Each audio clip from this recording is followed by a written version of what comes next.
күн сайын 30 күн бою шамдан кийин 5-каналда Мыктыбек Арыстанбек Орозодо 30 күн долбоору менен түз эфирде.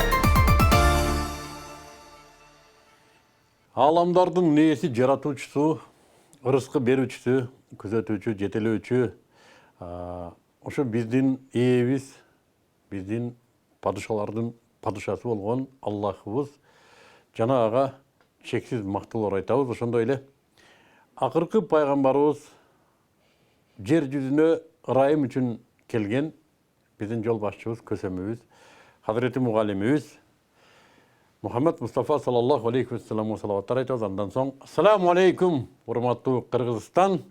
Бүгүн кайрадан назарыңыздарда мен Мыктыбек Арыстанбек 30 күндүк орозонун ортосунан ооп калган күндөрү дагы ишиңиздерди тыкылдатпай, эшик какпай, экраныңыздар аркылуу сиздерге саламдашып отурабыз. Бүгүн да мына ушул 5-каналдын түз эфиринде Орозодо 30 күн аттуу долбоор менен сиздерге дагы бир ушундай кыргыздын сүймөнчүгү, кыргыздын күткөн үмүтү, дагы бир илим позу окумуштуусун мен бүгүн студияга конокко чакырдым. Тосуп алыңыздар. Устаз Тариел Абжалбеков. Салам алейкум. Алейкум ассалам. Устаз кандай орозо? Аллага шүгүр, Кудайыма шүгүр. Жакшы. Сиз түз эфирлерге чыктыңызбы Кыргызстанда? Жок. Анда мен сизди капыл болсоңуз бир аз кененирээк тааныштырайын. Тариел устаз Мисирде билим алды. 15 жылдан ашык. Канча жыл болуп калды? Мисирдин өзүндө 12 жыл. 12 жыл. Ага чейин да башка жактардан билим алып, ушу билим мухитинен бу киши ушу биздин кыргыз элинин дуасы менен ушу тамчыдай сууруп алган устазыбыз ушу. Бу киши Мисирде биз да бир ушу илим деңизинин жээгине мындай тийип өткөндөй болгон учурубузда жолукканбыз. Бу киши менен бир канча жолу сухбат кылып, бул кишинин дүйнө таанымы, дин, Кыргызстанга болгон, кыргыз үммөтүнө болгон кам, ушу жүрөгүндөгү арзууларына аябай суктанып кайтканбыз жана күткөнбүз бул кишинин кыргыз даават майданында пайда болоорун мен күткөм. Алхамдулилла, бүгүн мына устаз менен баарлашып отурабыз. Азыркы учурда устаз Бишкектеги Расул Акрам медресесинин мугалими болуп иштеп атат. Устаз, муну ушул аянттын өзүнүн салты болуп калды. Башында келген конокко биз сөз беребиз. Мукаддиматтайбыз, ушу саламдашууга мүмкүнчүлүк. Бисмиллахир-рахманир-рахим. Ва бихи настаин. Аллахумма салли ала Мухаммад ва ала Мухаммад ва барик ва саллим алейхим. Ассаламу алейкум, урматтуу телекөрүүчүлөр. Кудайым, мына биз куттуу айдын үстүндө турабыз. Өзү элдин туткан орозосун кабыл кылсын. Элибизге бир жакшылык, ырашкерлик, ынтымак, биримдик, бир бүтүн эл катары эмнеге муктаж болсо, Кудайым ошол нерсенин бардыгын бизге берсе экен. Жаштарыбызга иман берсин, аксакалдарыбызга нарык берсин, барык берсин, кадыр берсин, ак жоолукчан апаларыбызга амандык берсин, айкөлдүк берсин. Жерибизге, элибизге тынчтык берсин Кудайым. Şu орозонун ичинде, орозонун берекеси абдан көп. Аны элибиз азыр да көрүп атат, буга чейин да көрүп келген. Мындан нары да Кудайым буйруса көрө берет. Элибизде ушундай иман, билим жайыла берсе, Кудай кааласа элибиздин келечеги кең болот. Элибизге иман, билим каалайм. Айтканыңыз келсин устаз. Сизге де Аллах Таала үй бүлөңүзгө, өзүңүзгө тынчтык берсин. Амин. Тилеген максаттарыңызды кабыл кылсын. Амин. Элиңиз менен, үммөтүңүз менен чогуу болуңуз. Амин. Устаз, бүгүн мен сиз менен кандай деп айтсам, ушу сизден бүгүн билим алгым келип атат. Буга чейин келген коноктор менен тең тайлаш сүйлөшкөнүм менен алардан да үйрөнчүмүн. Деги эле мен үчүн эфир майданы бул үйрөнүү майданы. Сизден да бүгүн билим алгым келет. 2-3 маселени эгер үлгүрсөк. Биринчиси, жана мен үчүн бир күңүрт болгон тема бар эле, сиз башын айтып өттүңүз. Кыргызда топук деп коет. Мына ушул жөнүндө, ушу топук берсин деп дуа кылабыз. Чындап айтканда мен топукту түшүнчү эмес экенмин, ойлогончу да эмес экенмин. Ушуну мага автоматтык түрдө топук берсин деп жүрө берген экенбиз. Ушул маселе жөнүндө, адеп маселеси жөнүндө, анан дагы суроолорум пайда болот. Авалы өзү илим дагы, адеп дагы Кудайдан. Адам өзү каалаган илимди алганы менен адеби жок болсо илимден барак чыкпайт. Негизги биринчи биздин жараткандан болгон адеп ал тек гана адамдардын ортосундагы бир адамга гана жаккан адеп эмес. Илим дагы адамдарга жаккан илим эмес. Кудайга жагып, Алхамдулиллах. ярхамукаллах. Кудайга жагып, анан Кудайга жакындата турган илим болуш керек. Илим алуу негизи чындап эле бул Кудайдын бизге берген, адам баласына берген бир топугу эң чоң. Бул пайгамбарларга берилген эң чоң нерсе. Себеби Куранда билебиз да, Алла Таала пайгамбарыбызга ошентип айтат. Астагфирулла. Кур Робби зидни илма. Кеченекей гана аят. Пайгамбарыбызга Алла Таала кайрылып айтып атат. Кул, айткын ey Мухаммад алейхиссалам. Робби зидни илма. Ey жаратканым мен илимимди зияда кылсаң экен, мен илимимди арттырсаң экен, илимимди көбөйтсөң экен деген суранышты Кудайым пайгамбарыбызга өзү үйрөтүп атат. Ушундай деп сура. Ушундай деп сура деп атат. Куранда мындан башка нерсени пайгамбарыбызга атайын бир өзү үйрөтүп, мына бул нерсени ушинтип сура деген илимден башка нерсе айтпаган дейт. Илимди айткан албетте. Ошон үчүн бул илим өзү түп-түз Кудайдан келген адамга берилген биринчи топук болуп эсептелет. Топук сөзү төгү араб тилиндеги ушул тауфик деген сөз бар. Акыйда уламалары ушу Кудайга болгон адамдын ишенимин тартиптеп, тизмектеп, адамдарга үйрөтүп атып, уламалар ошол сөздү айтат да, топук деген эмне? Ат-тауфику мин Алла деп айтабыз. Биз бирөөгө ийгилик калганы кыргызча ийгилик дейбиз да. Анан топук деген сөз бар. Көбүнчө биздин топук сөзү Кудайдан болгон бир жакшылык үмүткө иштетилип жүрөт. Кудайым өзүң топук бер. Башка бир адамга топук берет деп айтылбайт. Бул эми ийгилик десе, ал кенен маанде иштетиле берет. Бирок топук деген сөз бир эле Кудайдан болорун элдин баары ошондой болуп колдонуп көнүп калган. Бул топук сөзү ошо түпкү араб тилиндеги дагы, биздин кыргыз тилиндеги дагы мааниси ушундай. Алла Тааланын пендеге болгон назары менен түз каалоосу Алланын. Анан пендеден болгон Кудайга жага турган, шариятка туура келген, соопчулук иретиндеги адам баласына бул дүйнөдө Кудайым берген нерсенин бардыгы мейли илим болсун, мейли ал жакшы иш болсун, даат ибадат болсун, бирөөгө жардам болсун, деги койчу жакшылык иштердин бардыгын пенде ниет кылса, кааласа, ошол нерсеге бир себептердин туш боло бериши, бул демек Алла Тааланын каалоосу менен пенденин каалоосунун жакшы ишти түп келиши. Тогошушу. Жолуң болгур деген. Жолуң болгур деген сөз ошондой. Жолдун ачылышы. Ооба да. Иштин жеңилдеши. Ооба, Кудайым пенде каалаган жакшы ишти Кудайым сизге бүтүн себептер менен өзүнүз эле уруп боло берет.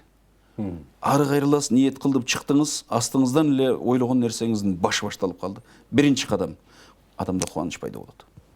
Кичинекей иш менен анан ал чоңго айланат.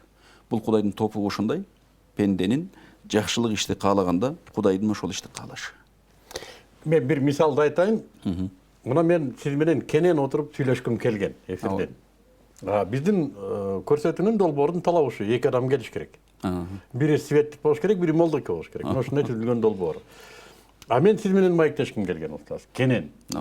Акыркы моментте биздин коногубуз мен келе албай калдым ажеке деп баш тартты. Ошол тофукпу? Эгер ниетиңиз чындап баягы мүмкүн сүйлөшөйүн дегенде Кудайдан болгон бир жакшы үмүтүңүз болгондур.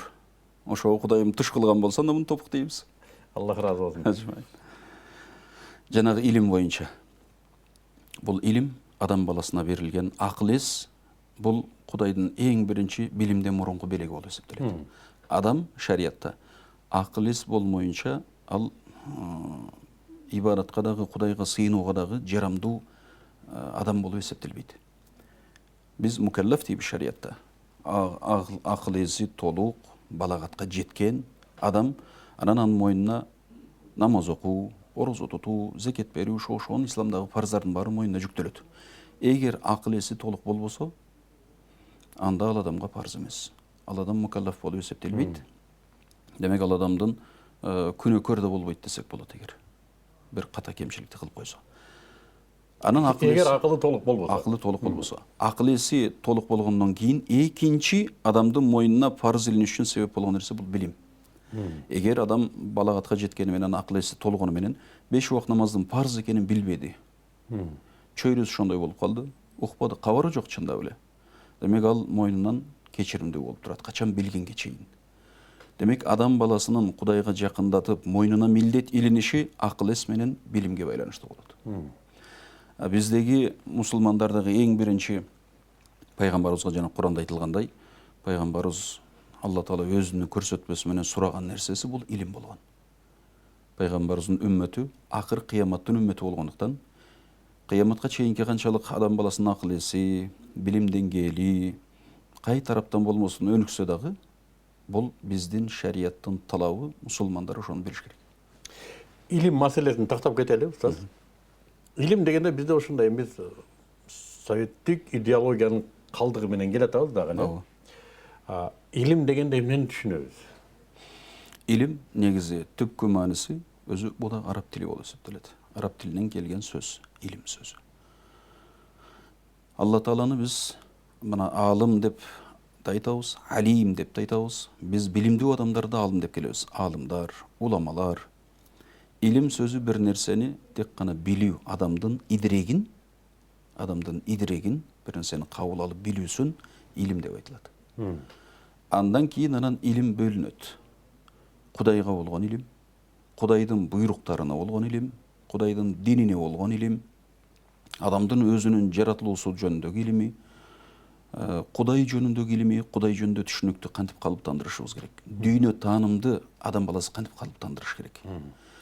Билим кайсыл булактан алынат, ошого жараша илимдердин баары шариятыбызда да бөлүнөт. Бул эми бүгүнкү күндө да белгилүү илим тармагы ушунчалык көбөйүп кетти.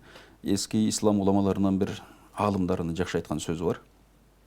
Өзү илим башында аз болгон, улам наадандар көбөйгөндүктөн илим көбөйүп кетти дейт. Наадан адам кай тарапта баягы наадандыгы көбөйгөн сайын ошол тармак өзүнчө бир илим катары элге тартуулап үйрөтүшкө туура келип калат экен. Азыр бизде дагы ошондой жөнөкөй эле карапайым калктын арасында чоң аталарыбыз билип келген, табият менен ушунчалык жакын болгон, табиятты таанып билген абдан. Бүгүнкү күндө биз табияттан алыстап калдык. Бул илим болгон, ата бабаларыбызда болгон нарх болгон, барх болгон, атадан балага калган салт болгон, үрп болгон, дин болгон. Мунун баардыгы бүгүнкү күндө ар кимибиз өзүнчө бир илим болуп кетти. Мурун биздин бир эле илим нарктуу ата бабалардан калган мыкты аталарыбыз баласын өткөрүп эле келе берген. Кыйналбыз. Ооба, мурас болгон. Мына илим десе, мына ушундай кайчы пикир дагы эле бар да. Светтик илим деп калдык. Анан акырында бир аз эркелетип айтып калдык. Бул табий илимдер деп. Физика, математика, химия бул табий илимдер. Анан диний илимдер деп. Анан дин жөнүндө сүйлөсө, табий илимдерди алдыга чыгарып, мына илимди да билиш керек да. Же болбосо диний илимдин тарапташтары муногу Аллахка жакындата турган илим, муногуну билиш керек деп. Устаз, бул маселени кандай чечебиз? Куранда, Курандын баш этегине бир нече усулда келтирилген. Куран эми Кудайдын сөзү го. Адам баласына алгылыктуу, түшүнүктүү, жеткиликтүү кылып Кудайым Куранда айтып койгон.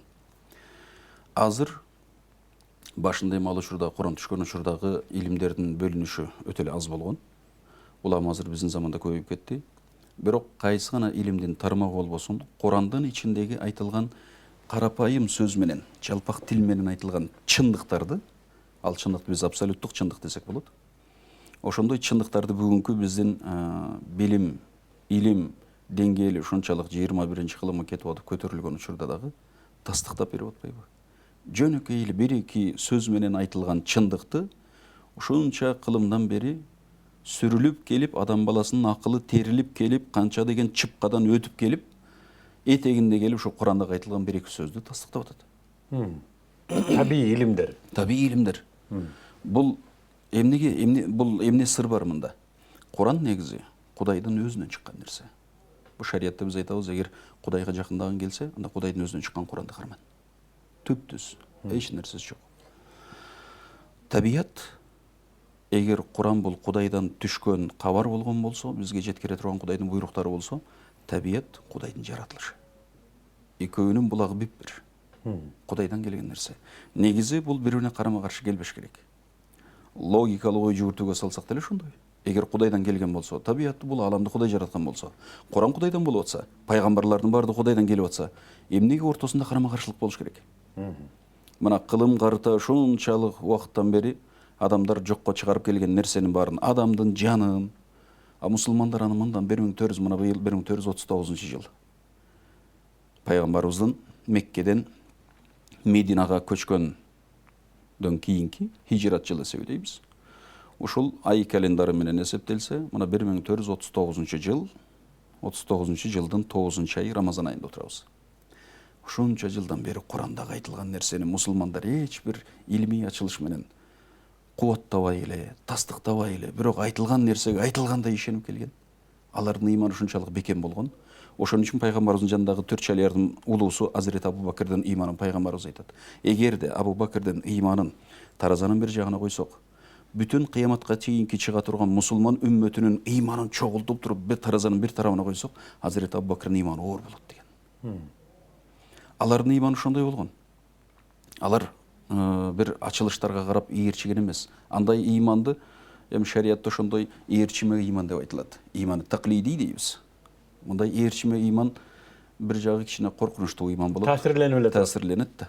Таасирленет. Анан барып ал баягы Кудайдын берекеси менен, өзүнүн ыхласы менен анан көтөрүлүп жогорулап кетиши мүмкүн. Болбосо көпчүлүк адамдардыкы бүгүнкү күндө ушундай ээрчиме ыйман.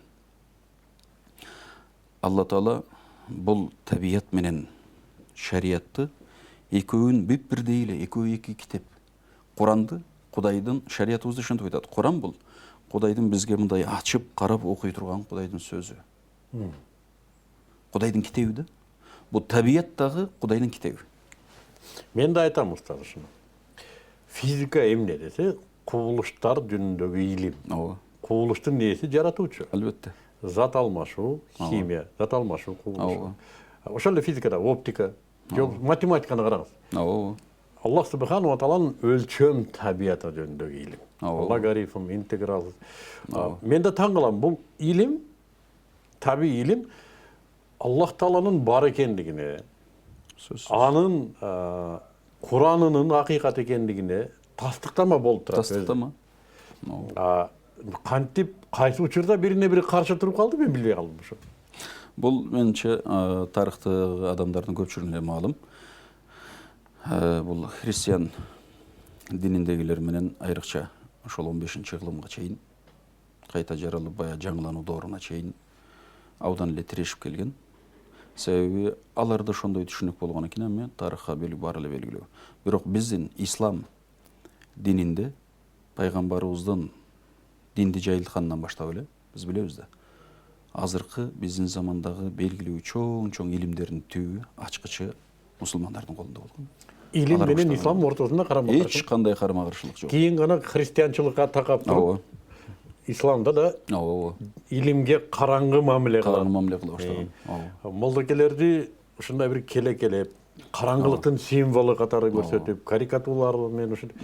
Балким ошонун калдыгы бизди, ошо мусулмандарды илимден караңгы деп ойлоп калыш ошондон окшойт. Бул эми көпчүлүк баягы тарыхта калган, бул адамдын өзү үммөттүн, мусулман үммөтү болобу, же биз бир улутка таандык кылып сүйлөйбүзбү? Бир улуттун деле тарыхында ошондой бир караңгы күндөр болот. Кыйынчылык башынан өткөргөн күндөр болот. Илимден алыстап калган учур болот. Дүйнөдөн алыстап калган учур болот. Ошондой күндөрдө бай элдин, көпчүлүктүн, коомдун түшүнүгүнө жараша дин бир чындык бул. Болгону ошол динди, ислам динин мусулмандардын кайсы багыты, мусулмандардын кайсы замандагы мусулмандар чагылдырып көрсөтүп атат, чагылдырып атат. Ал мусулмандардын дүйнө таанымы канчалык? Өздөрүнүн эле ошо Кудайдын бул кадимки ачып окуй турган Кураны менен, мындай карап көрүп окуй турган, акыл менен тааный турган китебин, дүйнө, табиятты экөөнү айкалыштыра алды го, айкалыштыра албады, ошого жараша болот. Білеміз, андай тарихыбызда, мұсылмандардың тарихында бұл Құран Құдайдың кітабы менен дүйнө табияттан екі кітапты, көтен Құдайдың кітабы. Тоғыштыра, келіштіре, соның қылып елге жеткерген заман болғанда, мұсылманшылықта. Аны азыр жашырын болбай қалбады. Аны біз білеміз, ошол учурда қандай, анан ал учурда эле ислам башка болуп, азыркы бүгүнкү күндө ислам башка болуп калабы? Жок, бул адамдын табиятында. Бул мусулмандардагы болгон кемчиликти эч качан ислам дининин кемчилиги катары көрбөш керек. Мен элден ошону суранып кетер элем. Элибиз кадырман калк. Кудайга шүгүр. Биздин динди дагы мына бүгүнкү тарыхчыларыбыз белгилеп айтып атат. Кыргыз элибиз динди кабыл алганда өз ыктыяры менен эле кабыл алгандыгы белгилүү. Анан эмне үчүн ошону кабыл алган? Эмне үчүн биз мына бизди кырган, дайыма кыргында чогуу болуп алар менен саны көп болсо дагы таймашып келген Кытайлар менен кырылган Кытайдан жеңилип үзүлүп калбай кыргыз жүрдү да. Анын ошондо дагы Кытай менен таластагы 751-жылкы согушта кыргыздар мусулманчылыкты кабыл алып, арабтар менен бир кол болуп, анан Кытайларды сүрүп отурат да. Бул динге ыраазы болду да. Албетте. Бул динге ыраазы болду. Элдин ошондогу мисалычы, элдин биздин түшүнүк, элдин түшүнүгүн карабайсызбы? Ал арабтар жөн эле келип эле чекеден эле айтып же коркутуп алган жери жок. Мурун бизде ошондой бурмаланган түшүнүк болуп келген. Албады го. Кытай коркута албады го. 70 жыл башкарып турган Совет орус кыла албай койду. Ооба, ошондо кыргызча бир орус тилин кошпой сүйлөшүп атабыз. Кыргыздардын бул Кудайым берген түбүндөгү наркы, баркы, кадырман калк экендигине бул далил. Кытай кошуна турат. Мен да айтам, эмне үчүн балдарын Абдуллах коет? Эмне үчүн Абдуманап коет? Эмнеге Таңтың Чүңчаң койбойт? Кошунабызбы кылымдар койот. Карым катнаш деле болгон. Эмнеге алардын атын койбодук? Эмнеге алардын дини менен жашап атты? Кыргыздар ислам динине ыраазы болду. Ооба. Кудай берген нерсеге ыраазы болуп, Кудайдын белегин кабылдоо бул өзү кут болуп эсептелет. Биздин эл кутта арыган эл. Устаз, илим маселесинде дагы бир суроо. Четте жүрдүңүз. Четтеги ислам башкача болсо керек. Четтеги үммөт абалы башка болсо керек. Албетте башка. Бизге мен айтат элем, ислам дини жаңы кирип келатат деп айтам мен. Эмне үчүн Нобель сыйлыгын алган илимпоздор жок мусулмандар? Мына ошону көп айтышат. Ооба. Же бизди окутуу программасы начарбы, бизди Нобель сыйлыгын албай турган билим береби бизге же кандай бул? Нобель сыйлыгы негизи биздин мусулмандардын арасындагы бул Нобель сыйлыгы адамды кайсыл жактан, кайсыл илимдин илимпоздорун эмне себептен, анын кайсы тармактан баа берилип атат. Ал өзүнчө бир багыт. Ошол эле физикадан, ошол эле математикадан дейин да. Биздин мусулмандардын арасында абдан мыктылар болуп келген. Нобель сыйлыгы алуу алар үчүн абдан эле жеңил иш болгон, окумуштуулар болгон. Рас, бүгүнкү күндө улам кийинки мына акыркы 100 жылдыкты алып карай турган болсок, биздин мусулман үммөтүнүн ооба дүнүйөлүк билимден артта калып кеткендиги бир топ тармактан анык эле. Муну жашыра албайбыз да. Болгондо ошол нерсенин өзүн дагы элге жеткирүү бир туура эмес түшүнүктө жеткирип атат. Сиз айттыңыз, ооба, сырттагы ислам башкача болсо керек деп. Негизи илим тармагында мусулмандарда бүгүнкү күндө дагы эле Нобель сыйлыгына ылайыктуу абдан окумуштуулар көп, бирок негедир берилбейт. Чындап, ал жагын мен билбейт экем. Бирок ылайыктуу адамдарды, мисалы, окусак дагы, изденсек да карап көрсө болот муну ар бир адам. Мусулмандардын арасында көп бар ушундай илимпоз. Бар, бирок берилбейт. Эмнеге? Себеби ал мусулман. Ал мусулман. Бүгүнкү күндө ушундай болуп калбадыбы? Жанагы сөзүңүзгө айтайын деген, могу сырттагы биздин ислам динин азыр элдин, биздин көпчүлүктүн түшүнүгүндө бир аз караңгы болуп туруп атат. Себеби бизде мына биз Египетте окуп келдик. Саудияда окуп келгендер бар. Пакистан, Индия, Бангладеш, Сирия, Иран, өзүбүздүн Кыргызстанда окугандар бар. Бардыгы барып, окуп, көрүп келген нерсесин анан элге жеткирип атат. Берде бир ар бир элдин, мейли биздин ошол Египетте окуп жүрдүк, ошол жердеги элдин өзүнүн дагы элдик, улуттук, каада салты, үрп адаты, менталитети бар. И ошондой эле башка дагы Саудияда дагы, Индия, Пакистан, Бангладеште дагы, Сирияда дагы, Иранда дагы, өзүбүздүн Орто Азияда ушундай. Биздин сыртка билим алып чыгып кетип аткан, азырда билим алып аткан, келип аткан уулдарыбыздын арасында ошол жака кетип атканда биринчи Кыргызстандын өзүндө кыргыздын мыкты молдокелерин көрүп, алардын колунан таалим алып, тарбия алып, кыргыздын өзүнүн медресесин көрүп, кыргыздын салтын, элин, тилин өздөштүрбөстөн туруп сыртка чыгып кеткендер болуп атат да. Аяктан таасирленип, ислам ушундай болуш керек деп келет. Анан сыртка чыккандан кийин, кечирим сурайм, мен бул жерде азыр мага окшоп сыртта окугандар көп. Бирок баягы Кыргызда ошондой чындап эле бул бир чындык. Муну жашырганга да болбойт. Баягы биз мадраваш дейбиз го. Ошо мадраваш кезинде ошондой болуп өзүбүздүн элден, салттан, өзүбүздүн элдин менталитетинен алыстап сыртка чыгып калып, анан ошол жакта калыптанып калып, ошол жердеги салт сананы көрүп, ар бир элдечи өзүнүн аалымдары, уламалары, билимдүүлөрү, дин жеткирген мыктылары бар. Алар өзүнүн тили менен, өзүнүн салтына ылайыктуу, өзүнүн менталитетине ылайыктуу ал элине дин жеткирет. Анан бизге окшоп сырттан баргандар окуйт дагы ошол элге ылайыктуу, элдин салтына, үрп адатына, жерине дей койчу, каягына болбосун, ошол жерге ылайыкталган фатваны көтөрүп келет. Ооба, көтөрүп келип атат да.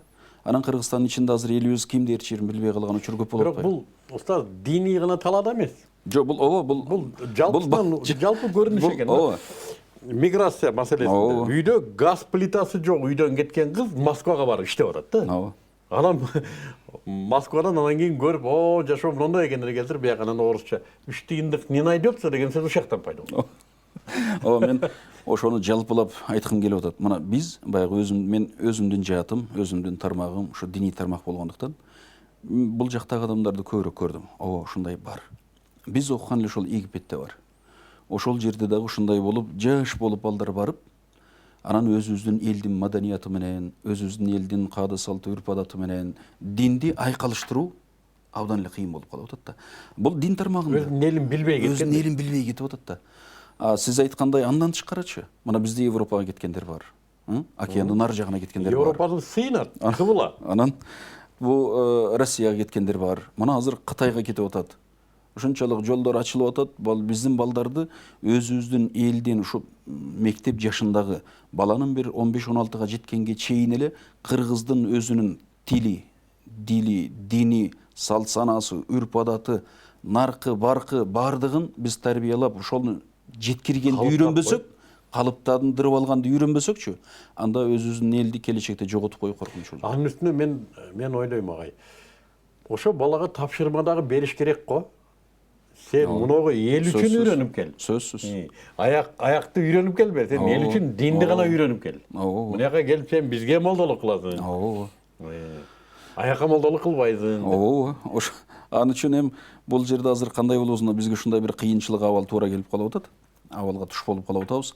Себеби сыртка чыккан ушундай мейли диний тармакта болбосун, же башка тармакта болсун, илим тармактарында, табигый дүйнөлүк илимдерде болбосун, бардыгын сыртка чыгып келген адамдарды кайта жок дегенде, биздин өзүбүздүн элде өткөрө турган элек болуш керек. Эң туура. Бул да эми акырын калыптанып келатат. Ошо элек деген бизге окшогон журналисттер да. Анан сүйлөп койсоң, ой, биз мына азыр айта турган суроом да ушул. О илим менен келген аксакалдын адеби да кошо келбегендери бар экен да, адебин калтырып койгондор бар экен. Аларга айтып көр бир нерсени. Туура. Молдоке мындай десең, билбейм, ошо бир 4-5 адамды жыйнап алса эле өзүн жана жылдыз сезип калабы? Ошо аалымдын адеби жөнүндө айтып берсеңиз. Элибизде мурунтан, динибизде дагы даанышмандардын арасында бул сөз абдан биздин элде айрыкча Орто Азия мусулмандарында биринчи орунда турат. Илим алган адамга устаздар тараптан устаттар айтат шакиртине. Илим улукпу, адеп улукпу деген суроо берилет дагы, жооп берет. Адеп улук дейт. Анан бул сөздү туура эмес түшүнүп, башкача кабыл алгандар бар. Бирок жалпы биздин ушу Орто Азия мусулмандарынын арасында уламалардын бардыгы, илим алгандардын бардыгы, аалымдарыбыз баары адепти биринчи коюп келген. Себеби илимдүү адамдын адеби бул Кудайга жакындыгы, Кудайды көзү менен көрбөсө дагы акылы менен дайыма жүрөгүндө туюп тургандыгы. Бул Аллахты илимдүүлөр билет деп атпайбы? Ооба. Себеби Куранда ошентип айтат. Чыныгы Кудайдан корккондор булар илимдүүлөр дейт. Пайгамбарыбыздан жакшы хадис бар. эгерде кимдин илими көбөйүп, бирок ал илими Кудайга жакындатпаса, ал канчалык илими көбөйсө, ал ошончолук Кудайдан алыстайт дейт. Бул деги эле бир эле шарият билим эмес, өз адам баласындагы билим, мейли ал табигый билим болсун, кайсы эле билим болбосун, адамды bir Кудайга жакындатпаган илим болсочу, анда канчалык илими көбөйсө, ошончолук Кудайдан алыстатат. Бул бир эле шарият билим эле тандык эмес, бардык эле жалпы эле билимге. Пайгамбар ошондой деп айткан. Кимдин илими көбөйсө, ал көбөйгөн илими Кудайга жакындатпаса, демек канчалык илими көбөйсө, анда ошончолук Кудайдан алыстатат. Илимполдун адеби кандай болуш керек? Теги эле илимпол деген ким бизде? Биз бардыгын эле шейх дейбиз, алым дейбиз. Кеде мен да шейх деп коет. Ооба, азыр бизде ошол нерсе көбөйүп кетти, чындап эле. Бул шейх деген сөз мурун бул китеп тилинде, медреселерде мисалы, шейх дегенде китептен окуйт элек дагы, анан биздин колдонуу тилде жок эле да. Азыр мода болуп кетти. Негизи кыргыздарда молдоке деген сонун сөз бар. Жакшынакай эле алым, бул уламалардан, накылчылардан. Молдоке деген сөз негизи жакшы сөз эле. Кулакка жагымдуу, чаппайт кулакка, тилге жеңил. Канчалык чоң болсо дагы чоң молдоке деп коет эле. Чоң молдоке болгон мен чоң атам деп кое берет. Чындап эле ушул сөз илимдүү адам деп кимди айтабыз? Чыныгы же азыркы сөз менен айтканда шейх деп кимди айтабыз?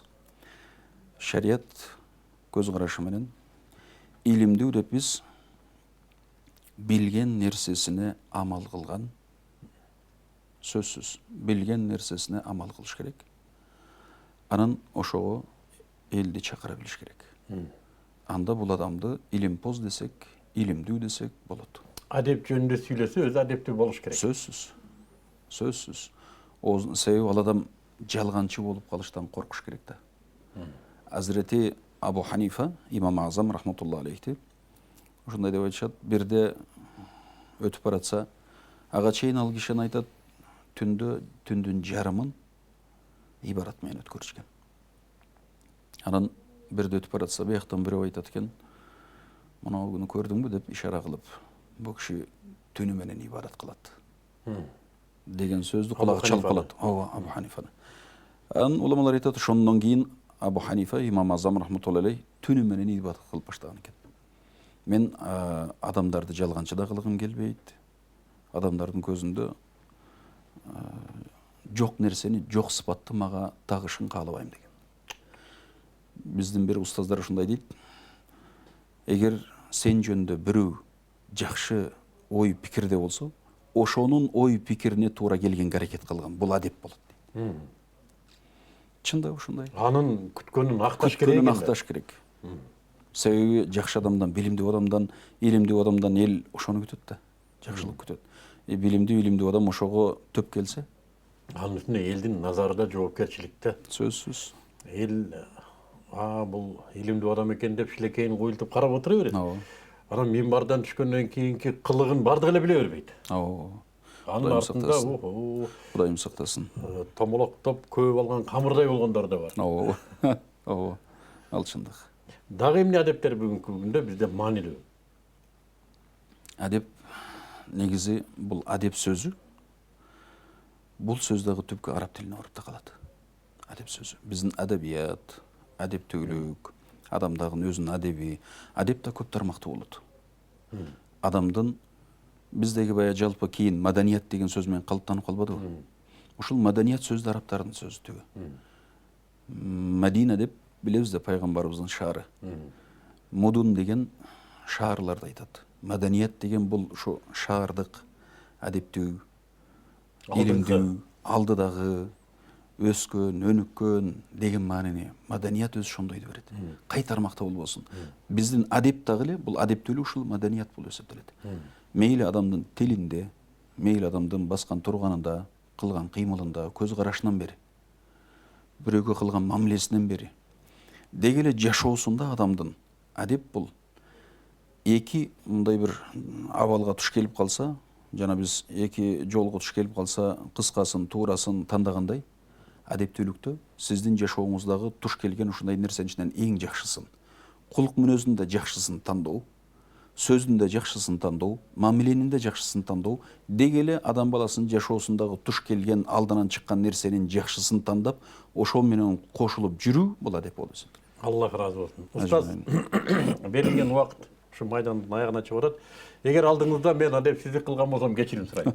Аллахым кечирсин баарыбызды. Аллах субханала тағала сизге тынчтык берсин, үй бүлөңүзгө жакшылыктарды берсин, илимиңизди зияда кылган болсун. Амин. Бирге болсун. Биздин эл чындап адептүү илимпоздун берген илимине муктажбыз кадыр.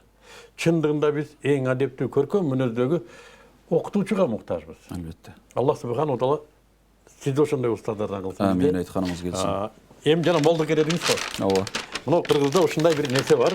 Молдокеге түйүн бермей биздин адатыбыз. Мен муну жакшы нерсе деп эсептейм. Ооба. Бул жүрөктөн чыккан мухаббатыбыздын бир мындай жакшылыгыбыздын белгиси. Мына бизде леско деген суусу, адал суусу, şu суусундуктарды саалык ооз ачарга сизге сунуш кылат. Жана мына ратана деген адал шириндиктер. Жана аль-халал деген şu биздин эт азыктарыбыз бар. Тастыкталган. Ажеке ушуну үйгө ала барасыз. Буйруса, Аллах. Жана мына жерде биз бир демилгелүү жигиттер чыгарып аткан маза шербети бар. Бул баткен өрүк кагынан нак. Эчтеге кошулбайт. Ушу сизге белеке. Мындан түшкөн каражаттын баардыгы эскертип коюш керек. Баардыгы кайрымдуулук иштерине кетет. Кудай буйруса. Устаз, мындайраак коюп туралы. Келип бергениңиз үчүн чоң рахмат. Рахмат. Эми биздин журналисттердин колдон келгени ушул. Адамдарга пайдалуу болгон жана сүймөнчүк болгон молдокелерибизди чакырып турмай келип бергениңизге дагы бир жолу мен аябай кубанычтамын. Рахмат. Аллах таала бүт сизди уккандарга дагы, сиз угуп аткандарга дагы жакшылыктарды насип этсин. Урматтуу телекөрүүчүлөр, бизге берилген убакыт ушун менен аягына чыкты. Бүгүн бизде конокто Кыргыздын дагы бир минбарындагы устаздарынын бири келди. Расул Акрам медресесинин мугалими Тариел устаз Абжалбеков келди. Айтып койчу нерсе, бул кишинин дагы сүйлөгөн сөздөрү, кайрылуулары, шарияттан берген чечимдери YouTube каналдарында жана башка роликтерден көрсөңүздөр болот. Деги эле илимпоздордун этегинен тартып издеш керек болуп калды бүгүнкү күндө. Издейли устаздарды жана жугумдууларын алалы, пайдаланалы. Бүгүнкү көрсөтүүнү өз убагында көрө албай калгандар YouTube каналынан Муктыбек Арстанбек каналынан тапсаңыздар болот. Жана Кудай буйрса, эртең дагы биз бир эки жакшынакай сиздерге сүймөнчүк болгон инсандарды бияка күтөбүз, Кудай буйрса.